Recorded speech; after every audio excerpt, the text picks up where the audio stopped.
Silver is looking really interesting, and let me explain why. So we obviously had this very big push, and people are now asking themselves, is this it? Or we're not going to push higher? I argue we can push higher. I know it's not a perfect pattern, but hear me out. So you have 1, 2, 3 highs, and this creates a big ascending triangle. If I measure from the lower point of that and extract it like that, then we can go up towards 41.37. If we treat this smaller pattern here like a form of channel, where we're looking at this, then we get a slightly different target. Then we're landing, then we had the breakout there, and then we're landing here. So we have roughly 2 different targets here, but they all point higher. So what's the best option here? One option is wait for a retest of this, which is not ideal. In fact, it's a sign of a slightly weak market, but I don't like too much. The alternative and the better option would be if we break to the upside. So here, for example, if we look at the 4-hour chart, you can see we're stuck in a triangle, but this market has been stuck in sideways pattern for much longer than that, up to 29 days. So how can we trade this?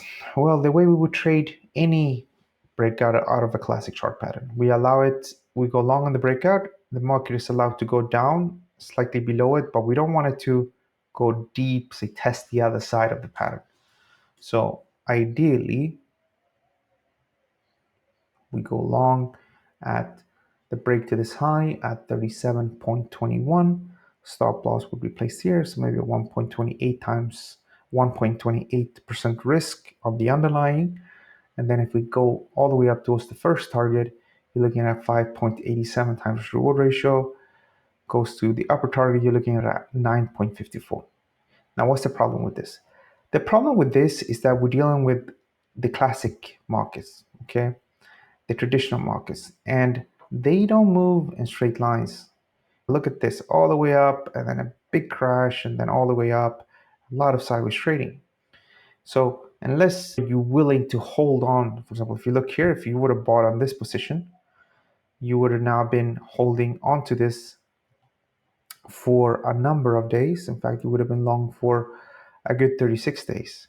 And this might still go all the way down towards your entry point. So then you get stopped out at entry.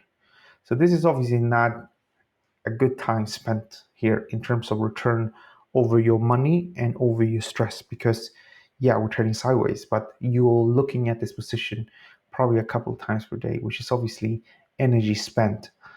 And that's why I would say maybe you don't have to go all the way up. Maybe we can just look for, say, a 5% move, which would in this case give us a 3.89 times reward ratio, maybe even slightly less to 350. That gives us a 2.75 times risk reward ratio. But it's quite likely we can meet this target in a couple of days rather than holding on for something for 30 days. So this is my preference. And if choosing to get out here or here depends really on how the market is moving. If the market is moving quickly and then you see that it starts to slow down, then I will close out. But obviously, if it's going straight up and pushing through all of our levels, then I will keep it for longer. What's your take? Share in the comments.